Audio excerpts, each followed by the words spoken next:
Intro 2010 wasn't just another year in basketball. It was the year the old guard refused to die quietly. The NBA was shifting fast. LeBron James was ready to claim the crown, Kevin Durant was rising like a storm, and young stars across the league were hungry for the throne.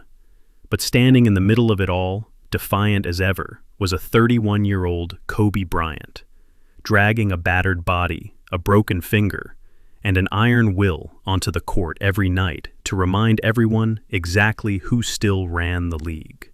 This is the story of how the Black Mamba delivered one final masterpiece, a playoff run built on pain, revenge, and an obsession to leave no doubt. The Fall, rewind the clock 6 years before that legendary run.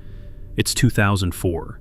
The Lakers dynasty, Kobe, Shaq, and Phil Jackson, is in the NBA Finals once again. On paper, they're unstoppable. In reality, they collapse in shocking fashion. The Detroit Pistons dismantle LA in just 5 games. The blame lands squarely on the 25-year-old superstar, Kobe Bryant, who shot poorly, clashed with Shaq, and clashed with his coach. 1 month later, the cracks finally split wide open. Shaq is traded to Miami in a blockbuster that stuns the league. Phil Jackson quits, citing the impossible tension with Kobe. Suddenly, the man who had been the Lakers' young prince is left alone. No Shaq, no Jackson, no safety net. He wanted the torch. Now it was his, whether he was. Lone Wolf Kobe's next few years were equal parts breathtaking and brutal. In 2005, the Lakers missed the playoffs for the first time since the early 90s. Unthinkable for a franchise so used to banners and parades. Kobe responded the only way he knew how, scorched earth. He became an unstoppable scoring machine.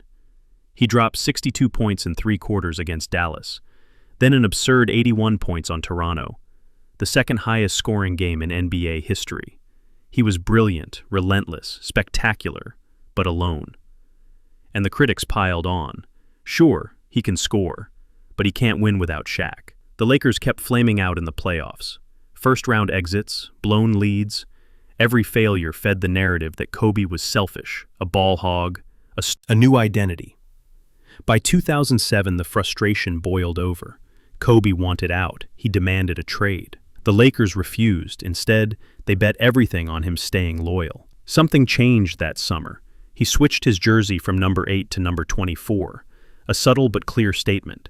This was a new Kobe. He was done being the villain, done being just a scorer. The front office finally threw him a lifeline, trading for Pau Gasol in 2008. Suddenly, the Lakers were stacked again. Kobe unleashed his fury on the league, snagging his first MVP award, and bulldozing his way back to the finals. But in Boston, old nightmares waited for him. Crushed by Boston. The 2008 finals weren't just a loss, they were a humiliation. The Celtics, led by Paul Pierce and Kevin Garnett, steamrolled the Lakers in 6 games. The final blowout? A 39-point beatdown that left the Staples Center silent and Kobe walking off the court under a shower of green confetti. The critics resurfaced. See? He still can't win without Shaq. But what nobody realized was that loss didn't break Kobe. It woke him up. Redemption. The very next season, Kobe was on a mission. He powered through 65 wins, torched the Western Conference, and faced Dwight Howard's Orlando Magic in the 2009 Finals. This time, there would be no slip-ups. The Lakers buried Orlando in 5 games. Kobe lifted his 4th title, but more importantly, his first Finals MVP. The narrative crumbled overnight. Kobe Bryant could win without Shaq. He could lead. He could finish. But even then, he wasn't satisfied. There was still unfinished business. The ghosts in green. Broken, but unbent. December 11th, 2009. Midway through another dominant Lakers season, Kobe fractures the index finger on his shooting hand. Doctors say he should rest it for 6 weeks. Kobe says, no chance. He tapes it up, changes his shot mechanics overnight, and keeps playing, every night, every minute, with a finger that should have sidelined him for 2 months. And somehow, the miracles keep coming. That season alone, Kobe drills 7 game winners, many with that broken finger. Leaners, fadeaways, contested threes, all with a hand that barely worked. This was the Mamba mentality. distilled to its purest form. Pain is irrelevant. Excuses don't exist. The Gauntlet. The 2010 playoffs were Kobe's last symphony. One last ruthless run through the West. First, the young Oklahoma City Thunder, a trio of future MVPs, Durant, Westbrook, Harden, ready to dethrone the king. Kobe silences them with clutch dagger after clutch dagger. In Game 6, with seconds left, it's Kobe's miss that leads to Pau Gasol's iconic putback. The Lakers survive a war. Next, the Utah Jazz, a familiar victim. 5 straight 30-point games, no mercy, no slip-ups. Then the Phoenix Suns, the team that embarrassed him in '06. This time, Kobe's revenge is swift and cold-blooded. In Game 5, after Jason Richardson banks in a miracle 3 to tie it, Ron Artest scoops up Kobe's airball at the buzzer for the win. Another ghost buried. The final test. And then, the Celtics, the same team that humiliated Kobe 2 years earlier. This was it, the final boss. The series was a slugfest. The Celtics punched, the Lakers punched back. Game 7 came down to raw will. For once, Kobe's shot betrayed him. He bricked shot after shot, finishing just 6 for 24. But quitting? Not in his DNA. Instead, he rebounded, literally. He pulled down 15 rebounds, scrapped for loose balls, drew fouls, and made clutch free throws.